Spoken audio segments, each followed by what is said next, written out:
ಕರ್ತನ ನನ್ನ ಪ್ರಿಯ ಸಹೋದರ ಸಹೋದರಿ, ನನ್ನ ಸ್ನೇಹಿತರೆ, ಕೆಲವು ನಿಮಿಷ ನಾವು ದೇವರ ಸನ್ನಿಧಾನದಲ್ಲಿ ಆತನ ವಾಕ್ಯ ಧ್ಯಾನ ಮಾಡೋಣ. ಇವತ್ತಿನ ವಿಷಯ, ಕರ್ತನು ನಿನ್ನನ್ನು ಪ್ರಕಾಶಿಸುವಂತೆ ಮಾಡುತ್ತಾನೆ ಎಂಬುದಾಗಿ. ಕೀರ್ತನೆ 118:27. ಯೆಹೋವನೇ ದೇವರು, ಆತ ನಮಗೆ ಪ್ರಕಾಶವನ್ನು ಅನುಗ್ರಹಿಸಿದ್ದಾನೆ ಎಂಬುದಾಗಿ. ನನ್ನ ಪ್ರಿಯ ಸಹೋದರ ಸಹೋದರಿಯರ, ನನ್ನ ಸ್ನೇಹಿತರೆ, ಮೋಶೆಯ ಜೀವನ ಅದ್ಭುತವಾದುದು. ಆತನ ಜನನವೇ ಒಂದು ಅದ್ಭುತವಾದ ಆಶ್ಚರ್ಯವಾದವಾಗಿತ್ತು ಅಲ್ವಾ? ಆತನ ತಾಯಿಯ ಮೂಲಕವಾಗಿ ದೇವರು ಅವನನ್ನು ದುಷ್ಟತನದಿಂದಲೂ ಸಾವಿನಿಂದಲೂ ರಕ್ಷಿಸಿದ. ಅವನು ಯೌವನಸ್ಥನಾಗುವಷ್ಟರಲ್ಲಿ ಅವರು ಈ ಈಜಿಪ್ಟ್ ದೇಶದ ಎಲ್ಲಾ ಕಲೆಯ ಬಗ್ಗೆ ಅಭ್ಯಾಸ ಮಾಡಿದ ಮತ್ತು ಯೋಜನೆ ಮತ್ತು ಕಾರ್ಯದಲ್ಲಿ ಪ್ರವೀಣತೆ ಪಡೆದಿದ್ದ. ಆದರೆ ದೇವರ ಕರೆಯುವಿಕೆ ಅವನು ಇನ್ನೊಂದು ದಿಕ್ಕಿನಲ್ಲಿ ನಡೆದಿದ್ದನು. ಅವನು ರಾಜನ ವೈಭೋಗವನ್ನು ತೊರೆದು ಕರ್ತನ ದಾರಿಯಲ್ಲಿ ನಡೆದನು. ಒಂದು ದಿನ ಅನಿರೀಕ್ಷಿತವಾಗಿಯೂ ಅದ್ಭುತವಾಗಿಯೂ ದೇವರು ಅವನಿಗೆ ದರ್ಶನದಲ್ಲಿ ಪ್ರತ್ಯಕ್ಷನಾಗಿ ತನ್ನ ಯೋಜನೆಯನ್ನು ಅವನಿಗೆ ಪ್ರಕಟಿಸಿದ. ದೇವರ ಈ ದೈವಿಕ ಕಾರ್ಯಾಚರಣೆ ಬಗ್ಗೆ ತಪ್ಪಿಸಿಕೊಳ್ಳಲು ಮತ್ತೆ ಕೈಲಾದದ್ದನ್ನು ಮಾಡಿದ. ಅವನು ಕೊನೆಯಲ್ಲಿ ದೇವರ ಆಲೋಚನೆಗೆ ತನ್ನನ್ನು ಸಮರ್ಪಿಸಿಕೊಂಡ. ಅವನು ದೇವರ ಸಾನ್ನಿಧ್ಯದಲ್ಲಿ ಅನೇಕ ದಿನಗಳವರೆಗೂ ಉಪವಾಸ ಪ್ರಾರ್ಥನೆಯಲ್ಲಿ ಇದ್ದು ದೇವರ ಚಿತ್ತವನ್ನು ನೆರವೇರಿಸಿದ. ಮಾತ್ರ ಅವನು ದೇವರ ಆ ಯೋಜನೆ ಏನಂತಂದರೆ, ಹೆಚ್ಚೆಚ್ಚಾಗಿ ಕಷ್ಟಪಟ್ಟು ಕೆಲಸ ಮಾಡಿದಾಗ ಇಸ್ರಾಯೇಲರು ಇವನ ಮುಖದಲ್ಲಿ ಪ್ರಕಾಶವನ್ನು ಕಾಣುವಂತೆ ದೇವರು ಮಾಡಿದ. ಅವನ ಮುಖ ಪ್ರಕಾಶವಾಯಿತು.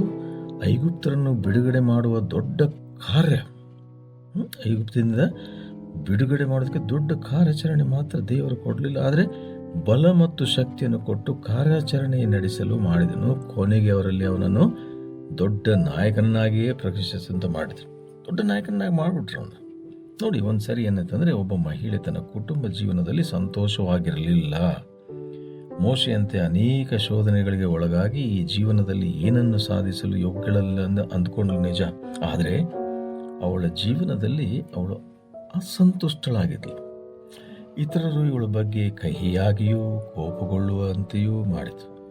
ದೇವರು ಅವಳನ್ನು ಒಂದು ದಿನ ಸಂಧಿಸಿದ. ಏನಂದರೆ, ಆತನ ಸಾನ್ನಿಧ್ಯ ಆತನನ್ನು ಪ್ರಾರ್ಥನೆಗಳ ಮೂಲಕ ಹುಡುಕುವಂತೆ ಮಾಡಿತು. ಈ ದೈವಿಕ ಬಲ ಅವಳ ಕಹಿಯಾದ ಜೀವನವನ್ನು ಸಿಹಿಯಾಗಿ ಮಾಡಿತು. ಹೌದು ನೋಡಿ, ಎಂಥ ಅವಳ ದೇವರಿಗೆ ನಾಮಕ್ಕೆ ಸ್ತೋತ್ರವಾಗಲಿ. ಅವಳ ಬಲಹೀನತೆಗೆ ಅವಳಿಗೆ ಏನಂದರೆ ಹೊಸ ಧೈರ್ಯ ಮತ್ತು ನಂಬಿಕೆ ದಾರಿ ಮಾಡಿಕೊಟ್ಟು ಅವಳ ಜೀವನವನ್ನು ಜಯವಾಗಿ ಮಾರ್ಪಡಿಸಿತು. ದೇವರು ತನ್ನ ಕೃಪೆಯಿಂದ ಇತರರು ಅವಳನ್ನು ಅವಳ ಸಾಧನೆಗಾಗಿ ಹೊಗಳುವಂತೆಯೂ ಮೆಚ್ಚುವಂತೆಯೂ ಮಾಡಿದನು. ಅವಳ ಮುಖ ಪ್ರಕಾಶಿಸಿ ಇತರರನ್ನು ಬೆಳಕನ್ನು ಚೆಲ್ಲಿದಾಗ ನೋಡುವಂತಾಯಿತು. ಯಾಕಂದರೆ ದೇವರ ಪ್ರಸನ್ನತೆ ಅವಳನ್ನು ಹೇರಳವಾಗಿ ತುಂಬಿಕೊಟ್ಟಿದ್ದರಿಂದಲೇ ದೇವರು ಅವಳ ಕೈ ಹಿಡಿದು ಆತನ ದಾರಿಯಲ್ಲಿ ನಡೆಸಿದ. ನನ್ನ ಪ್ರಿಯ, ಯಾವಾಗಲೂ ನಾವು ಆತನ ಕೈಯಲ್ಲಿ ನಾವು ಬಿದ್ದರೆ ಆತ ನಮ್ಮನ್ನು ನಡೆಸ್ತಾನೆ. ನಾವೇ ಹಿಂಜರಿದ್ರೆ, ನಾವೇ ಅನುಮಾನ ಪಟ್ಟರೆ, ಅಪನಂಬಿಕೆಯಲ್ಲಿದ್ದರೆ ಹೇಗೆ ಉಪಯೋಗಿಸ್ತಾನೆ ಹೇಳಿ? ಉಪಯೋಗಿಸಲಿಕ್ಕೆ ಸಾಧ್ಯನೇ ಇಲ್ಲ. ಅದಕ್ಕಾಗಿ ನನ್ನ ಪ್ರಿಯ ಸಹೋದರ ಸಹೋದರಿ, ನನ್ನ ಸ್ನೇಹಿತರೆ, ನಿಮ್ಮನ್ನು ನೀವು ನಿಮ್ಮ ತಲಾಂತಗಳ ಬಗ್ಗೆ, ನಿಮ್ಮ ಕೌಶಲ್ಯಗಳ ಬಗ್ಗೆ ಕೀಳಾಗಿ ಭಾವಿಸಿ ಕರ್ತನಿಗೆ ಸಾಧಿಸಬೇಕಾಗಿರುವ ವಿಷಯಗಳಿಂದ ತಪ್ಪಿಸಿಕೊಳ್ಳಬೇಡ್ರಿ. ನಿಮ್ಮ ದೇವರು ತಲಾಂತ್ ಕೊಟ್ಟಿದ್ದಾನೆ. He has given gift to you. Make use of those gifts for glory of God. ಅದನ್ನ ಮಹಿಮೆಗಾಗಿ ಉಪಯೋಗಿಸ್ರಿ. ಯಾಕಂದರೆ ನೀವು ಅದನ್ನು ಒಂದು ಕೀಳಾಗಿ ಭಾವಿಸಿ ಕರ್ತನಿಗೆ ಸಾಧಿಸಬೇಕಾಗಿರುವ ವಿಷಯಗಳಿಂದ ತಪ್ಪಿಸಿಕೊಳ್ಳಬೇಕೆಂದಿದ್ದೀರಾ? ಬೇಡ. ದೇವರು ನಿಮಗೆ ಬೇಕಾಗಿರುವುದಕ್ಕಿಂತಲೂ ಹೆಚ್ಚಾಗಿ ನಡೆಸಲು ಇದ್ದಾನೆ ಮತ್ತು ಈ ಜೀವನದಲ್ಲಿ ನೀವು ಪ್ರಕಾಶಿಸುವಂತೆ ಮಾಡ್ತಾನೆ. ಅದನ್ನು ನಂಬ್ರಿ. ನೀವು ಅದನ್ನು ನಂಬಬೇಕು. ನೀವು ಅದನ್ನು ಹುಡುಕಿ ಅದನ್ನು ಗಟ್ಟಿಯಾಗಿ ಹಿಡಿದುಕೊಳ್ಳ್ರಿ. ಆತ ನಿಜಕ್ಕೂ ನಿಮ್ಮನ್ನು ಹೇರಳವಾಗಿ ಆಶೀರ್ವದಿಸ್ತಾನೆ. ಜ್ಞಾನೋಕ್ತಿ 4:18 ಪ್ರಕಾರ. ಪ್ರಾರ್ಥನೆ ಮಾಡೋಣ. ಮಹಾಪರಿಶುದ್ಧ ಪ್ರೀತಿ ನಮ್ಮ ತಂದೆಯಾದ ದೇವರೇ, ನಮ್ಮ ಭಯ ಮತ್ತು ಭಯಂಕರವಾದ ಪರಿಸ್ಥಿತಿಗಳ ಮಧ್ಯದಲ್ಲಿ ನೀನು ನಮ್ಮೊಡನೆ ಇರು. ಎಲ್ಲ ಸಮಯದಲ್ಲಿ ನೀವು ಗಟ್ಟಿಯಾಗಿ ಹಿಡಿದುಕೊಳ್ಳುವಂತೆ ಬಲಪಡಿಸಿ ಮನಸ್ಸು ಶಕ್ತಿ ಕೊಡುತ್ತೇನೆ. ಎಲ್ಲ ಬಾಧೆಗಳನ್ನು ಅಳಿಸಿ ನಿನಗಾಗಿ ಪ್ರಕಾಶಿಸುವಂತೆ ಸಹಾಯ ಮಾಡು, ನಡೆಸು. ಯೇಸು ನಾಮದಲ್ಲಿ ಬೇಡಿದನಪ್ಪ ತಂದೆ, ಆಮೇನ್, ಆಮೇನ್. ಈ ಕಾರ್ಯಕ್ರಮದ ಬಗ್ಗೆ ನಿಮ್ಮ ಅಭಿಪ್ರಾಯ, ಸಲಹೆಗಳು ಹಾಗೂ ಯಾವುದೇ ಪ್ರಾರ್ಥನಾ ಮನವಿಗಳಿದ್ದಲ್ಲಿ ನಮ್ಮ ದೂರವಾಣಿ ಸಂಖ್ಯೆಗೆ ನೀವು ಕರೆ ಮಾಡಬಹುದು. ನಮ್ಮ ದೂರವಾಣಿ ಸಂಖ್ಯೆ 9920-260-6453.